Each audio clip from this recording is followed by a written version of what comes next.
बात करो ना।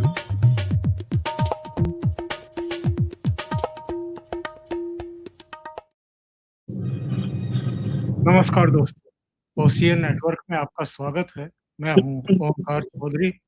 पंकज विश्वास जी जुड़ गए हैं कोलकाता से। पंकज जी, बहुत जी स्वागत है। सर। नमस्कार। सर नमस्कार।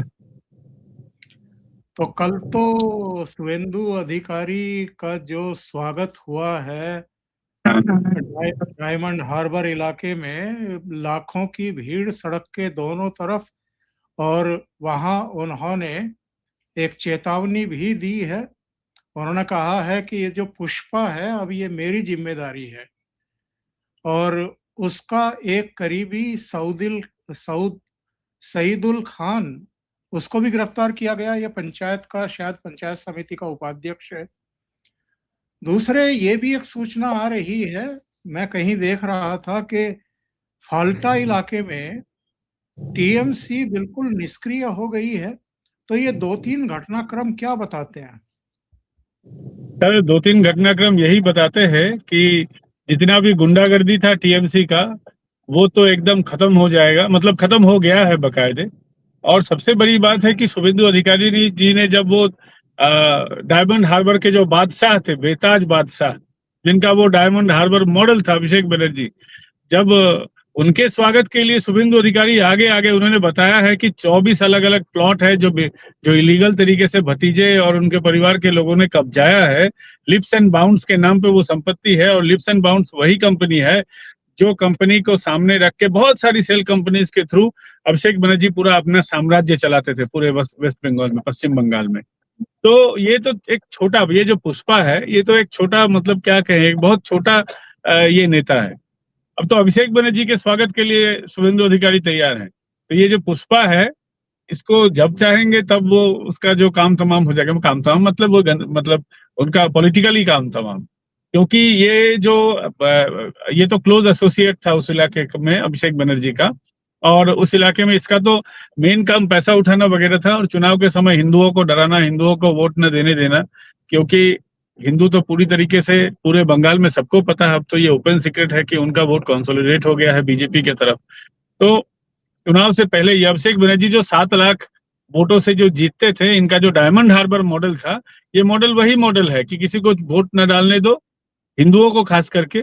क्योंकि हिंदू को अगर वोट डालने देंगे तो हिंदू तो उनको वोट देगा नहीं, क्योंकि हिंदू उस इलाके में मुसलमान लोगों से जिस तरीके से पीड़ित होता आया है, एकदम हर हिंदू के घर को चिन्हित करके उनको बताया जाता था कि अगर वोट डालने जाओगे तो तुम्हारी बीवी का बलात्कार हो जाएगा। तो इसके वजह से जो है हिंदू काफी दिनों से नाखुश था टीएमसी के ऊपर। अब इस बार जब वोट डालने दिया तो उनका तो सुपड़ा साफ हो गया। तो ये जो पुष्पा है, पुष्पा वहां तो प्रत्याशी है।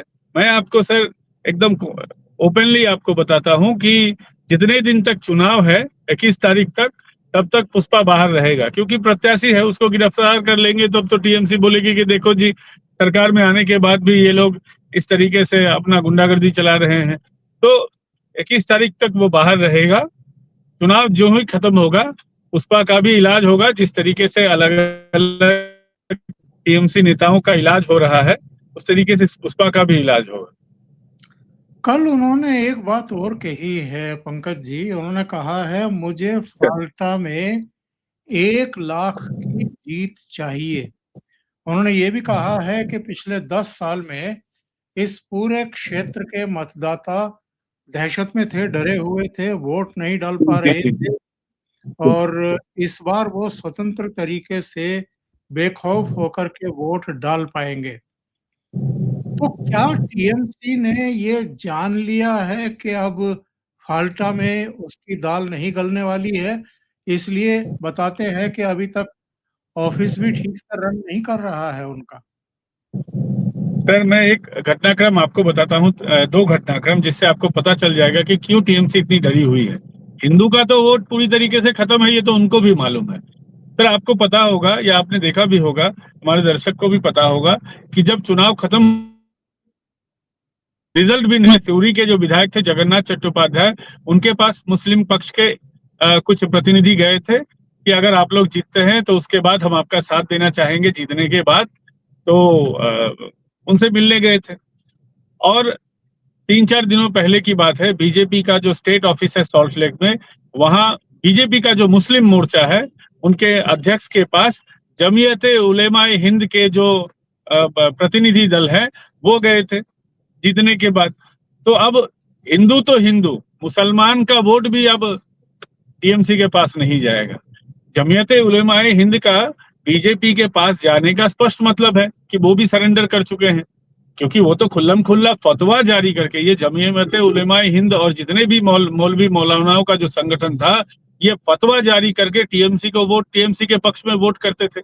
अब जब ये बीजेपी के पांव में गिरने लगे हैं, मैं इसको पांव में गिरना ही कहूंगा, क्योंकि ये लोग बहुत पावरफुल लोग थे ना, जो खुल्लम खुल्ला एक पॉलिटिकल पार्टी का समर्थन करते थे, और क्रिश्चियन मिशनरीज है वो भी खुल्लम खुल्ला समर्थन करते थे, लेकिन वो इस तरीके से मीडिया में पूरी बातों को ओपनली नहीं कहते थे, और मिशनरीज का अपना जो सिस्टम है उसके सिस्टम के थ्रू ये बात को कहते थे, लेकिन ये लोग फतवा डाल के कहते थे एकदम मीडिया में खुल्लम खुल्ला। तो ये लोग अब बीजेपी के पास जब जा रहे हैं, उनके शरणागत हो रहे हैं, तब तो ममता बनर्जी को क्लियर समझ में आ गया है कि हिंदू तो हिंदू, अब मुसलमान का भी वोट नहीं पड़ेगा, क्योंकि इतने दिनों तक उनका फतवा अगर टीएमसी के पक्ष में था और आज ये बीजेपी के पास अगर जा रहे हैं, तो ये भी एक क्लियर इंस्ट्रक्शन है कि किसके साथ रहना है। और मुसलमान समाज जो है बंगाल में, आपको पता होगा सर, कि जब वामपंथियों का शासन था, मैंने तो उसके पहले तो देखा नहीं है, पत्रकारिता की नहीं है, इसलिए उसका पहले का तो पता नहीं, लेकिन वामपंथियों के टाइम में ये लोग सीपीएम के साथ थे। उसके बाद जब टीएमसी आई, उनके साथ हो लिए, 2009 के बाद ये लोग टीएमसी के साथ थे। अब बीजेपी सत्ता में आ गई है, तो इनको पता है कि इनके साथ ही अब 10-15 साल या आगे वाले और भी कुछ एक दशक इनके साथ ही काटना पड़ेगा, इनके साथ ही गुजारना है। तो अगर ठीक ठाक तरीके से रहना है तो इनसे मिलजुल के रहना होगा। तो ये भी एक क्लियर इंस्ट्रक्शन है। इसलिए ममता बनर्जी डरी हुई है कि हिंदू तो हिंदू, अब जो फतवा डाल के हमको वोट करवाते थे वो भी इनके शरणागत हो गए हैं। तब इनका तो वोट परसेंटेज अब 20% भी नहीं रहेगा टीएमसी वालों का। यही डर ममता बनर्जी को सता रहा है, जिसकी वजह से ममता बनर्जी की हवाइयां उड़ी हुई है। अगर उनके करीबियों से पूछा जाएगा तो पता चलेगा कि कितने दिनों तक शायद ममता बनर्जी सोई भी नहीं होंगी। जिसे जाना हो जा सकता है, ममता बनर्जी ने कहा है। मतलब पार्टी के भीतर जबरदस्त असंतोष है, उनको टूट-फूट की आशंका है। कहीं वैसा माहौल तो नहीं बनने जा रहा है जैसा महाराष्ट्र में शिवसेना का हुआ और एनसीपी का हुआ। सर बीजेपी अगर ले तब ना, बीजेपी तो ले ही नहीं रही है। मुझे लगता है कि बीजेपी ही नहीं चाहती है कि टीएमसी टूट जाए। अगर बीजेपी अपना दरवाजा खोल दे तो 5 दिन नहीं लगेगा टीएमसी को टूटने में, 2-3 दिन में पूरा काम तमाम हो जाएगा टीएमसी का। तो यही बात है सर, कि मुझे लगता है कि बीजेपी ही चाहती ही नहीं है कि इतने जल्दी टीएमसी टूट जाए। वो लोग अपना दरवाजा बंद करके रखे हुए लोग, टीएमसी के लोग, बीजेपी नेता तो है ही, पत्रकार से भी पाऊं उनको भी बोल रहे हैं कि मुझे थोड़ा उन नेता से बात कर दो, वो फोन नहीं उठा रहे, अगर तुम्हारा फोन अगर वो उठाए तो ये मैसेज पास ऑन कर दो। पत्रकार को बोल रहे हैं, पुलिस के जो अलग अलग अधिकारी हैं उनको फोन कर रहे हैं। वो तो शरणागत होना चाह ही रही है, लेकिन बीजेपी ही नहीं लेना चाह रही। बीजेपी को एक डर है कि कम से कम टीएमसी अगर पूरी तरीके से इनका मामला काम तमाम हो जाएगा, अगर टीएमसी पार्टी खलास हो जाए तो इसके बाद हो सकता है सीपीएम हम पे चढ़ दौड़े, सीपीएम को हो सकता है कि एक आगे आने का मौका मिले। इसीलिए मुझे लगता है कि वो नहीं चाहते हैं कि इतनी जल्दी टीएमसी टूटे, या अलग उनका कुछ मतलब या कि बीजेपी के प्रति लोगों का, क्योंकि बीजेपी को तो आम आदमी ने इस बार सपोर्ट किया है, आम आदमी में कोई गलत मैसेज न जाए, मुझे लगता है इसी के वजह से वो लोग नहीं ले रहे हैं। और ऐसा तो पहले बीजेपी के यहाँ के जो स्टेट प्रेसिडेंट हैं शमीक भट्टाचार्य जी, उन्होंने कहा भी है कि हमको लोगों ने वोट दिया है, आम आदमी ने वोट दिया है, तो आम आदमी में कोई गलत मैसेज नहीं जाना चाहिए। इसी के वजह से टीएमसी वाले को नहीं ले रहे हैं, वरना टीएमसी तो इतने दिनों तक खत्म हो जाती पूरी तरीके से। क्योंकि मैंने पहले भी कहा सर, ये पार्टी नहीं है, ये पैसा कमाने का एक प्लेटफॉर्म है, और अब तो सरकार नहीं है, तो पैसा तो ऐसे ही 90% खत्म है। अब म्यूनिसिपैलिटी में भी जो लोग हैं निचले तबके में, वो लोग कुछ अभी भी थोड़ा मोड़ा उनका जो भी कुछ दाल रोटी का मामला अभी भी चल रहा है, वो भी खत्म हो जाएगा 1-1.5 साल आते आते, जब क्योंकि चुनाव होगा। यही अगर बीजेपी के जगह अगर टीएमसी होती तो इतने दिनों में वो अलग अलग म्यूनिसिपैलिटी में या जिला परिषद में अभी तक वो बीडीओ को वो प्रशासक के तौर पर, एडमिनिस्ट्रेटर के तौर पर बैठा दिए होते। सही है। एडमिनिस्ट्रेटर बैठाने से ही पूरा डिफंक्ट हो जाता। लेकिन बीजेपी नहीं चाहती है कि कोई गलत मैसेज जाए। जो जैसे चल रहा है, जब चुनाव होने हैं तब वो चुनाव होगा, जनता का जिसका सपोर्ट रहेगा। अब बीजेपी को तो पूरा उम्मीद है कि अब तो जनता का पूरा सपोर्ट उनके साथ है, तो जब चुनाव होगा तब भी सपोर्ट रहेगा। क्योंकि बीजेपी के साथ जो है, ये जो उनका जो जनता का जो सपोर्ट है वो कांस्टेंट है। जब बीजेपी हारी भी थी तब भी उनको 38 से 40% उनके पास vote bank, constant vote bank था। तो बीजेपी कॉन्फिडेंट है, इसी के वजह से बीजेपी नहीं चाहती कि कोई गलत मैसेज जाए और लोगों का जो समर्थन है वो थोड़ा भी कम हो, इसीलिए वो लोग छोड़ दे रहे हैं टीएमसी वालों को। वापस लौटते हैं डायमंड हार्बर में। जो स्वागत हुआ है, जो रोड पर भीड़ उमड़ी है लोगों की, क्या संकेत है, क्या संदेश है? ये 2029 का क्या एक मुजाहिरा है, एक संदेश है कि क्या होने जा रहा है? क्योंकि डायमंड हार्बर को लेकर के बड़ी बयानबाजी अभिषेक बनर्जी की तरफ से होती रही है। बड़ी गलतफहमी पाल रखी थी उन्होंने, और उन्होंने तो फाल्टा तक में ये कह दिया था कि बीजेपी की टॉप लीडरशिप में से कोई आकर के फाल्टा में चुनाव लड़े। ये तब था जब सत्ता का नशा उनके दिमाग में घुसा हुआ था। आज आज कुछ और बता रहा है, ये पब्लिक का मूड कुछ और बयां कर रहा है। सर, अभिषेक बनर्जी का इतना अहंकार था कि उन्होंने कहा था कि बीजेपी की जो टॉप लीडरशिप है उनको 10 जन्म लग जाएगा ये डायमंड हार्बर मॉडल तोड़ने में।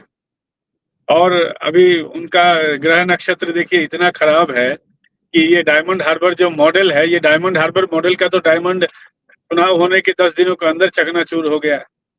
बिल्कुल। तो जो है, अब बीजेपी तय करेगी कि उसको वहां कितने हजार या कितने लाखों वोटों से जीतना है।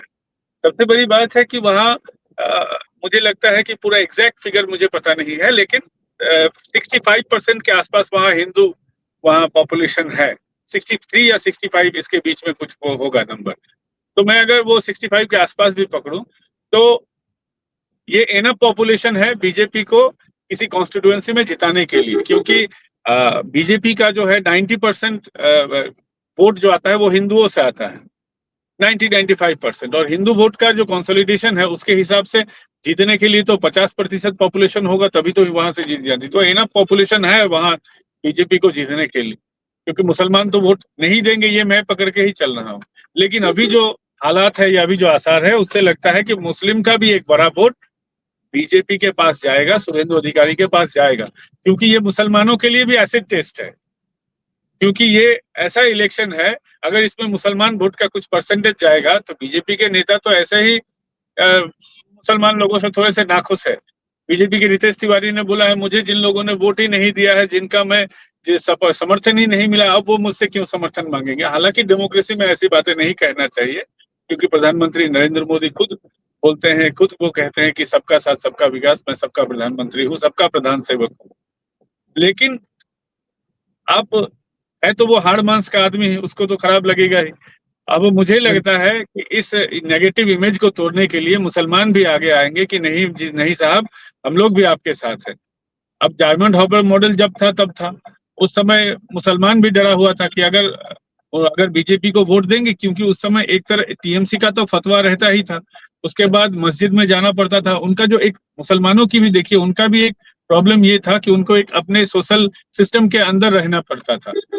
उनको अगर वो वहां पे अगर इस तरीके का फतवा था, कोई अगर टीएमसी को वोट नहीं करता है तो उसको कब्र का जमीन नहीं दिया जाएगा, उसको कुएं का तालाब का पानी नहीं मिलेगा, उसको मस्जिद में घुसने नहीं दिया जाएगा। तो वो भी एक इकोसिस्टम के तहत उसको रहना पड़ता था, सोशल स्ट्रक्चर के। उसकी भी मजबूरी थी कि अगर टीएमसी को छोड़ के किसी और पार्टी को वोट देंगे तो उसको कब्र का जमीन नहीं मिलेगा, उसको तालाब का पानी नहीं मिलेगा, उसको नमाज पढ़ने के लिए मस्जिद में घुसने नहीं दिया जाएगा, उसका सोशल बॉयकॉट हो जाएगा।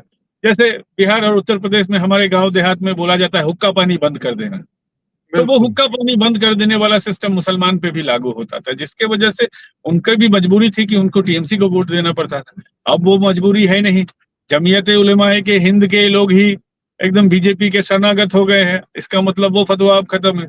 इसके वजह से मुझे लगता है कि अब बीजेपी को मुसलमान का भी थोड़ा बहुत, मैं ऐसा नहीं बोलता हूँ कि पूरा वोट मिल जाएगा, लेकिन थोड़ा बहुत वहां से भी मिलेगा।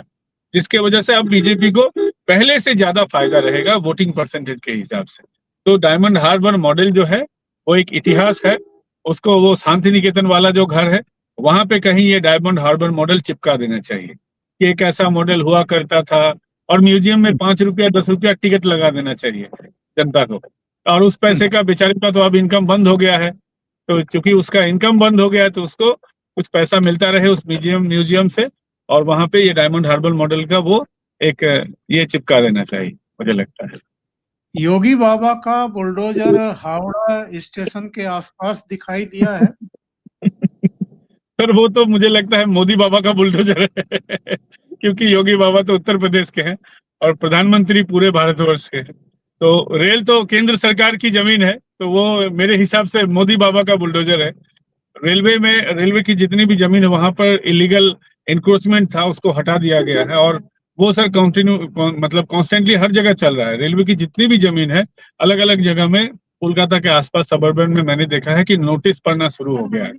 तो नोटिस चूंकि दिया गया है तो अब तो मुझे लगता है कि सब जगह इस तरीके का बुलडोजर चलेगा। हालांकि एक इंसिडेंट ऐसा हुआ है कि जिसमें वो इसके पहले शुभेंदु अधिकारी ने जहां पे बुलडोजर चलवाया था उक्सिया इलाके में, तो वहां उसके खिलाफ ये लोग चले गए हैं कोर्ट में, तो कोर्ट ने स्टे ऑर्डर दिया था। तो ये लोग उसको एक नैरेटिव बनाने की कोशिश कर रहे हैं कि हमने बुलडोजर को रोक दिया है। लेकिन मैं उन लोगों को एकदम सही तरीके से बताना चाहता हूँ कि देखिए, कोर्ट तो स्टे देती ही है, इसमें कुछ डरने की या इसमें नैरेटिव जो बनाने की अलग बात है। लेकिन कोर्ट ने ही इसके पहले विधाननगर कोलकाता के बहुत जगह एकदम उन्होंने कोर्ट ने खुद ये दिया है कि उसको तोड़ देना है, ध्वस्त करना है। तो ये तृणमूल कांग्रेस के लोग ही थे, टीएमसी के म्युनिसिपैलिटी के लोग या पुलिस, इनका जो पूरा इकोसिस्टम था, तो उन्होंने ध्वस्त नहीं किया था। तो कोर्ट ने ही इन लोगों से पूछा है, म्यूनिसिपैलिटी से, कोलकाता म्यूनिसिपैलिटी और अलग अलग विधाननगर म्यूनिसिपैलिटी है, जितने भी म्यूनिसिपैलिटी है, उनसे पूछा है कि क्यों नहीं तोड़ा जा रहा है। तो अब जो पिछला जो कोर्ट का जो ऑर्डर था उसी को अगर फॉलो किया जाए तो मेरे हिसाब से कम 2-3 हजार बिल्डिंग ध्वस्त होने बाकी है अभी। सही है। यहाँ एक जयंत सिंह बोल के टीएमसी का एक बड़ा गुंडा था, जिस तरीके से सोना पप्पू का नाम आपने सुना होगा, इसके पहले जयंत सिंह का काफी मीडिया में बोलबाला था, बहुत खबर हुआ था जयंत सिंह को लेकर। उसका कमरहट्टी में घर है जहां मदन मित्रा इस बार भी चुने गए हैं। उसका घर भी वहां की म्यूनिसिपैलिटी ने तोड़ा नहीं, कि म्यूनिसिपैलिटी ने बोला कि यहाँ पे लॉ एंड ऑर्डर इशू हो सकता है। सोचिए, एक गुंडा का घर तोड़ने में क्या लॉ एंड ऑर्डर इशू हो सकता है? अगर पुलिस चाहे तो किसी इलाके में लॉ एंड ऑर्डर इशू हो सकता है क्या? आपने देखा होगा कि पिछले शुक्रवार को जब वो नमाज पढ़ने आए थे राजा बाजार में, तो कोई लॉ एंड इशू नहीं हुआ। Law and order issue create वो करना चाहते थे, पुलिस की जब लठ पड़ी तो भागने लगे, अपने भाई बिरादर को बुलाने लगे कि देखो यहाँ लठ पड़ रहा है, तुम लोग आओ, फिर भी कोई नहीं आया। रात में भी वो थोड़ा बदमाशी करने का कोशिश किया, सेंट्रल फोर्स को भेजा गया, वो शांत हो गए। तो ये सब की बदमाशियां थी। अब वो law and order issue, Diamond Harbour, सब इतिहास हो गया है। मुझे लगता है कि हिस्ट्री का बुक, अब उसमें तो इतने दिनों तक नंदीग्राम, ममता बनर्जी, पार्थो चटर्जी, ये सब पढ़ाए जाते थे। पार्थो चटर्जी वही चोर जिसके घर से 50 करोड़, उसके और उसके गर्लफ्रेंड के घर से 50 करोड़ मिला। तो अब इतिहास में ये सब पढ़ाना चाहिए। बंगाल के जो हिस्ट्री बुक्स है उसमें किस तरीके के चोर लोग थे जो शासन करते थे बंगाल को। अच्छा, ये बताइए आखिर में चलते चलते, ये नंदीग्राम से अभिषेक बनर्जी के चुनाव लड़ने की सूचना सही है, गलत है?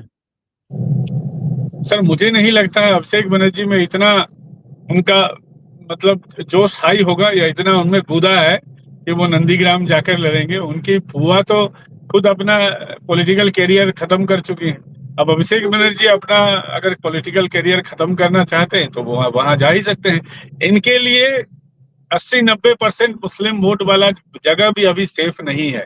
आई रिपीट, सेफ नहीं है उनके लिए। कोई भी चुनाव में अभी खड़ा होगा वो हारेगा। बाई इलेक्शन ऐसे ही जो सरकार सत्ता पक्ष होता है उनके फेवर में होता है, उसके अलग अलग कारण है। तो बाई इलेक्शन में वो अगर खड़े होते हैं चुनाव में तो मुझे लगता है कि उनकी बहुत बड़ी बेवकूफी होगी। लेकिन मुझे नहीं लगता सर कि वो खड़े होंगे किसी कि अगर वो खड़े होते तो इससे पहले चुनाव में खड़े होते, वहीं पे वो लोग, उनको कोई कैंडिडेट नहीं मिला, फिर पवित्र सरकार को पांव पड़ना पड़ा। पवित्र सरकार भी शुभेंदु अधिकारी का आदमी है, सबको पता है। मतलब शुभेंदु भी शुभेंदु, टीएमसी का आदमी भी शुभेंदु। पाँव पकड़ के उनको लेना पड़ा है पवित्र सरकार को। और पवित्र सरकार ने भी कुछ ज्यादा वहां पे कैंपेन वैम्पेन किया नहीं, सबको सब पता है। मुझे नहीं लगता है कि अभिषेक बनर्जी होंगे। पश्चिम बंगाल सरकार को एक अच्छे अर्थमंत्री की जरूरत है। मुझे लगता है कि बीजेपी की तरफ से संजीव सान्याल वहां से खड़े हो सकते हैं और वो अगले अर्थमंत्री के तौर पे पश्चिम बंगाल सरकार में सेवा देंगे, मुझे ऐसा लगता है। ये चर्चाएं भी चल रही हैं।